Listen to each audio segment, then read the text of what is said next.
Another big story tonight. Police find a missing Kentucky teenager in the back of a truck right here in Cincinnati. Now I'll show you the three people who are all in custody tonight, all of them charged with human trafficking. One of them is booked in the Hamilton County Jail right now. The trio is accused of kidnapping the girl from Knox County and bringing her to Cincinnati, locking her inside a U-Haul and forcing her to have sex with a 34-year-old man. The family was having a hard time to be able to get all the way to Cincinnati. It's something you never get used to, but you just got to make sure the victim's taken care of, and that's what's most important. 9 on your side's Jake Ryle has brand new information about this investigation. He joins us now live to walk us through the details. Jake.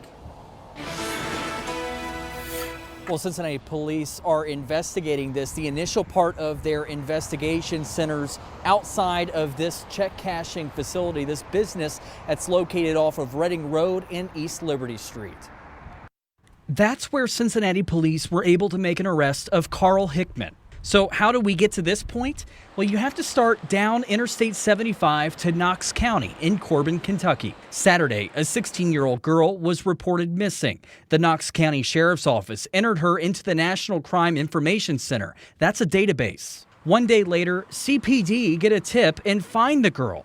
According to the Knox County Sheriff's Office, she was locked in the back of a U-Haul. Officials believe she had engaged in sexual activity with a 34-year-old Michael Nason. The third suspect is 29-year-old Tiffany Cheek. Police believe she was the one that lured the girl away from her home. Cheek and Nason weren't charged locally. According to court documents, Hickman told police his name was Steve, not Carl, to avoid being identified from a Kentucky warrant. Officers arrested him on several drug charges and obstructing official business. So what happened to the other two in the U-Haul? Police say Nason and Cheek drove back to Knox County and were arrested Monday. Cheek is charged with unlawful transaction with a minor, custodial interference, a felony, kidnapping, human trafficking with a victim under 18, unlawful imprisonment, and several drug charges. Nason faces those same charges, as well as a third-degree rape charge.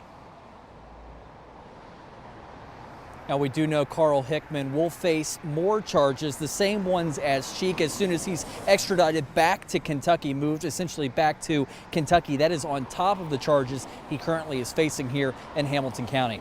For now, reporting live in downtown, Jake Ryle, 9 on your side. All right, Jake, thanks so much. These arrests do come the same week that Kentucky's Attorney General issued a warning about human trafficking just ahead of the Kentucky Derby. Attorney General Andy Beshear is urging everyone to be aware this year. He says it is not the Derby's fault, but just a fact. Human traffickers target large-scale sporting events to prey on victims and profit from the crime. Victims of human trafficking are coerced into submission by their abuser through immoral means, including forced dependence on drugs, violence, threats, and manipulation. The Kentucky Derby is less than 2 weeks away. There will be posters in Louisville that list the signs of human trafficking and how you can report it. And we also want to put this number on your screen. Take a look. It's the Human Trafficking Hotline. So if you or someone you know is a victim, call that number, 888-373-7888. You can call 24 hours a day, 7 days a week.